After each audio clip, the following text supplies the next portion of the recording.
മഹാരാഷ്ട്രയിൽ ശിവസേന ഉദ്ധവ് വിഭാഗം നേതാവ് വെടിയേറ്റ് മരിച്ചുവെന്ന വാർത്ത വരുന്നു.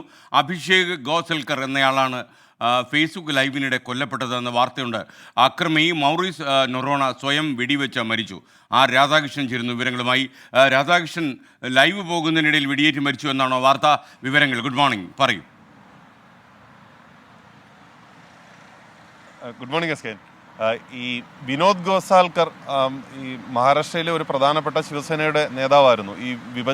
ഈ പാർട്ടിയുടെ വിഭജനവുമായി ബന്ധപ്പെട്ടിട്ടുള്ള ഘട്ടത്തിൽ ഈ ഉദ്ധവ് താക്കറെയുടെ ഒപ്പം നിന്ന ഒരു പ്രധാനപ്പെട്ട നേതാവാണ്. അദ്ദേഹത്തിൻ്റെ മകനാണ് ഈ വെടിയേറ്റ് മരിക്കുന്ന ഒരു സാഹചര്യം ഉണ്ടായത്. അദ്ദേഹത്തിൻ്റെ മകനും ഈ ശിവസേനയുടെ ഉദ്ധവ് താക്കറെ വിഭാഗത്തിൻ്റെ യുവ നേതാവാണ്. അഭിഷേക് ഗോസാൽക്കർ എന്നാണ് അയാളുടെ പേര്. 40 വയസ്സുകാരനാണ്.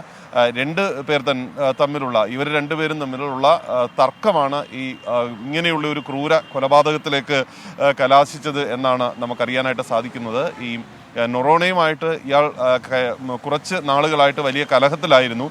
സമീപ സമയങ്ങളിൽ ഇവർ തമ്മിൽ രമ്യതയിലെത്തി അഭിപ്രായ വ്യത്യാസങ്ങളൊക്കെ പരിഹരിച്ച് മുന്നോട്ട് പോകുന്ന ഒരു അവസ്ഥയായിരുന്നു ഉണ്ടായിരുന്നത്. അതിൻ്റെ ഭാഗമായിട്ട് ഇന്നലെ ഈ ചില സാരി വിതരണം ഉൾപ്പെടെയുള്ള ചില ഈ സാമൂഹ്യ പ്രവർത്തനത്തിൻ്റെ ഭാഗമായിട്ട് അത്തരത്തിലുള്ള ചില പരിപാടികളുണ്ട് ഈ മഹാരാഷ്ട്രയുടെ വിവിധ ഭാഗങ്ങളിൽ. ഈ തെരഞ്ഞെടുപ്പൊക്കെ വരുന്ന ഘട്ടങ്ങളിൽ പല മേഖലകളിലും ഇത് പതിവാണ്, രാഷ്ട്രീയക്കാർക്കിടയിൽ പതിവാണ്. അത്തരത്തിലുള്ള ഒരു സാരി വിതരണ ചടങ്ങ് മഹാരാഷ്ട്രയിലെ ഉദ്ധവ് താക്കറെ വിഭാഗത്തിൻ്റെ ആ മേഖലയിലുള്ളവർ സംഘടിപ്പിച്ചു. അതിൻ്റെ ഫേസ്ബുക്ക് ലൈവാണ് നടന്നുകൊണ്ടിരുന്നത്. അതിനിടയിലാണ് ഇത്തരത്തിലുള്ള ഒരു സംഭവം ഉണ്ടായത്.